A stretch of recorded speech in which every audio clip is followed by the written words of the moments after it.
You know that feeling, lying in bed, exhausted but awake, replaying the same thought. Why can't I just sleep? You've read the blogs, tried the tips, even begged your brain to shut off.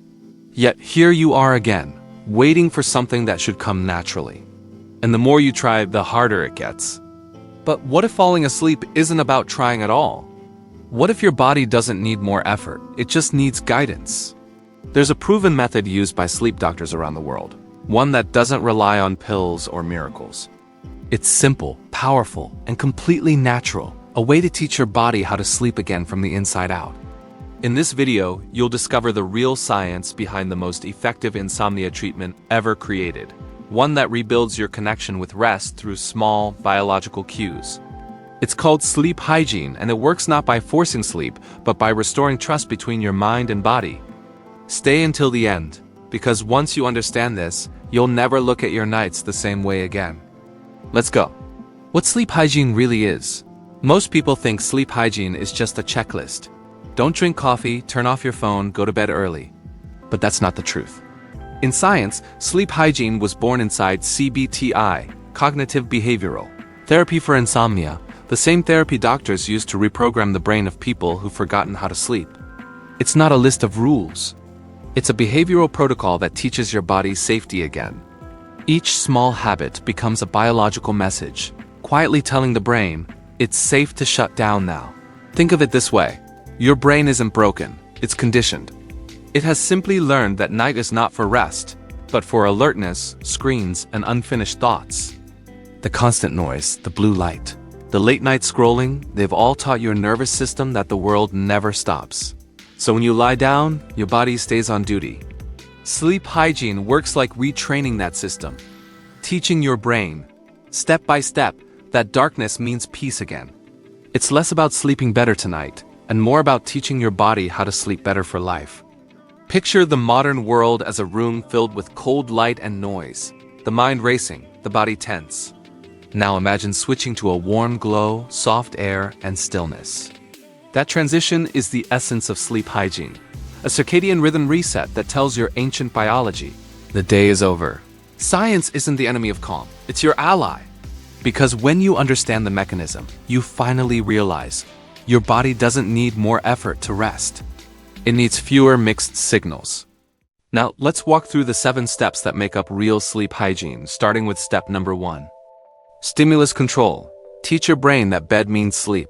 Your brain learns through patterns, like a child repeating a word until it sticks. If you lie awake in bed night after night, scrolling or worrying, your brain starts to believe the bed is a place for thinking, not resting. Sleep hygiene begins by breaking that association. The rule is simple. The bed is only for sleep and intimacy. If you can't fall asleep after about 20 minutes, get up. Go somewhere quiet, dim the lights, and wait until your body feels sleepy again. That's how you retrain the signal. It may sound too simple to matter, but this single change can reset your entire insomnia routine. Your body stops seeing bedtime as a fight and starts seeing it as a cue. You're no longer forcing sleep, you're inviting it. And every time you respect that rule, you strengthen the connection between your bed and the act of resting. It's like training a dog. Calm consistency works better than shouting. The mind needs the same kind of gentle repetition to learn peace. So when your head hits the pillow tonight, don't try to win against your thoughts. Don't chase sleep. Instead, let your body unlearn the war. Remember, the goal isn't to sleep harder, it's to teach your brain that your bed is no longer a battlefield. It's a sanctuary, a place where your nervous system can finally whisper, I'm home.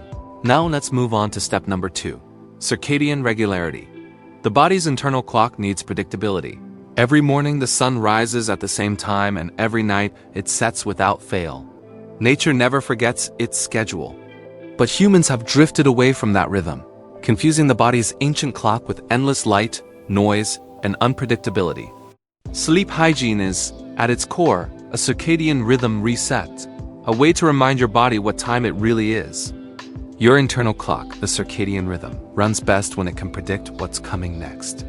If you sleep and wake at different hours every day, your biology can't tell when to release melatonin or lower your temperature for rest. It's like trying to dance to a song that keeps changing tempo. The secret? Go to bed and wake up at the same time, even on weekends. That stability teaches your system to trust the night again. Think of it as rhythm, not routine. Create your own light hour in the morning. Step outside, let sunlight hit your eyes for 20 minutes. And create your dark hour at night. Dim lights, use warm tones, and let silence stretch. You're showing your body that the world is slowing down. The body only relaxes when life becomes predictable. When it knows what's next, it finally whispers, it's time to rest. Let's continue with step number 3. Caffeine and sleep. The invisible stimulant. Caffeine is sneaky. Most people think that as long as they don't drink coffee right before bed, they're safe. But here's the truth, even 1 cup 6 hours before bedtime can still delay your sleep. Caffeine blocks adenosine, the brain's natural sleep pressure chemical, tricking your body into feeling awake when it's actually exhausted. That's why, for many, sleep hygiene starts with a simple challenge. No caffeine after 3 p.m. Think about it, you wouldn't blast loud music right before trying to meditate, right? But caffeine does exactly that to your nervous system. It's like keeping your brain's volume turned up while asking it to relax. Try a small experiment. Cut out coffee, soda, or even green tea for 1 week.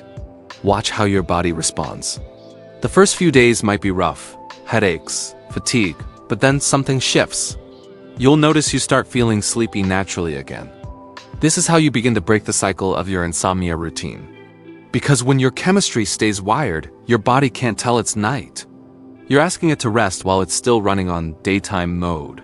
Caffeine is not evil, it's just misunderstood.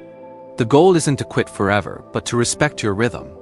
You can't reset your circadian rhythm while your bloodstream is still whispering. Stay alert. Now, here's step number 4. Nighttime eating. Your stomach has a clock too. Your body runs on more than one clock, and your stomach keeps its own.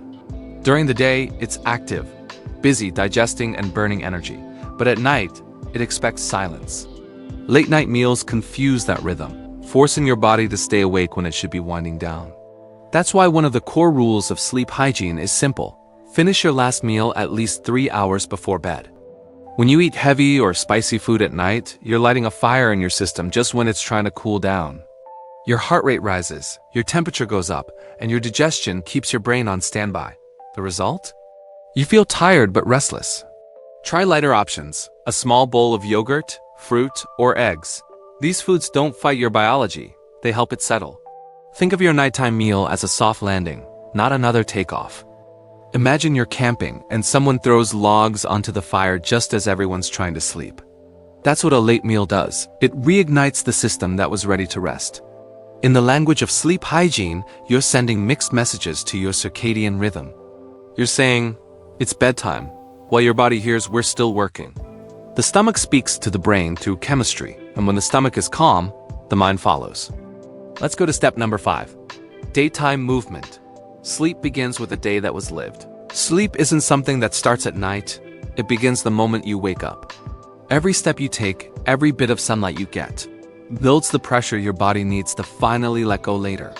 Movement is one of the most underrated pillars of sleep hygiene, yet it's also one of the most powerful. A body that rests well is a body that's been used, not overworked, but lived in. When you move your body, you send a message to your brain. We're alive. We're spending energy. We're safe. That message builds up what scientists call sleep drive. Go for a 20-minute walk under the morning sun. Stretch. Take the stairs. Anything that raises your heart a little helps your system remember the difference between day and night. The more contrast your body feels, the easier it is for it to switch off when darkness comes. But balance matters. Working out too close to bedtime floods your body with adrenaline and heat, both enemies of rest. So treat exercise like sunrise energy, not sunset chaos. The body that moves with the day is the same body that surrenders to the night. Think of sleep hygiene not as a bedtime routine, but as a 24-hour dialogue with your biology. You spend the day teaching it to live, so it can finally remember how to sleep. Now step number 6. Light exposure, the language of the biological clock. Your body doesn't tell time with numbers, it tells time with light. Every morning, sunlight enters your eyes and whispers to your brain, it's day. Every evening, darkness sends the opposite signal, it's night. That rhythm has guided human life for thousands of years, until artificial light rewrote the script. Screens, LEDs, and city glow keep tricking your brain into believing the sun never sets. That's why sleep hygiene isn't just about habits, it's about translating light back into the language your body understands. Morning light is your strongest reset button.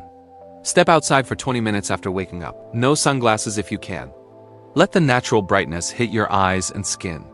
This single act synchronizes your circadian rhythm, lowers morning grogginess, and tells your brain exactly when to start producing melatonin later. Then, as night comes, do the opposite. Dim the lights, shift to warm tones, and let darkness return. It's not just about comfort, it's a biological conversation. Think of light as your body's daily teacher. When you scroll your phone at 11 p.m., that blue glow says, "Stay awake. Danger's near." But when you trade it for candlelight or a warm lamp, you tell your nervous system, "You're safe now." Every color, every glow is part of your circadian rhythm reset. You're not just controlling brightness, you're reprogramming instinct. And finally, step number 7, night environment. The body only sleeps when it feels safe. The body doesn't fall asleep because it's tired, it falls asleep because it feels safe. Long before bedrooms and mattresses, safety was the only real permission to rest. Even now, your nervous system still follows that ancient rule. If your environment feels tense, bright, or loud, it keeps you alert, just in case. That's why sleep hygiene always begins and ends with the same principle. Create a space where your body believes the world can wait. Start with temperature. Cooler rooms help your body lower its core heat, a signal that triggers sleep hormones. Around 18 to 20 degrees Celsius is ideal. Then, remove unnecessary light. Even a small glow from a charger or a street lamp can tell your brain that the night isn't ready. Try blackout curtains or a simple sleep mask. Add gentle, consistent sounds like rain or white noise. They help your mind anchor in calm, blocking out sudden disturbances. And one last thing, resist the urge to check the clock when you wake up at night. That single glance can reactivate the cycle of anxiety. It's 3:12 again. I'll never fall asleep. Instead, remind yourself that nighttime isn't for measuring time, it's for losing track of it. The silence, the dark, the stillness, they're not empty, they're medicine. When you design a safe environment, your body finally whispers back, "The world can wait. It's my turn to rest." So tonight, don't chase sleep, teach it.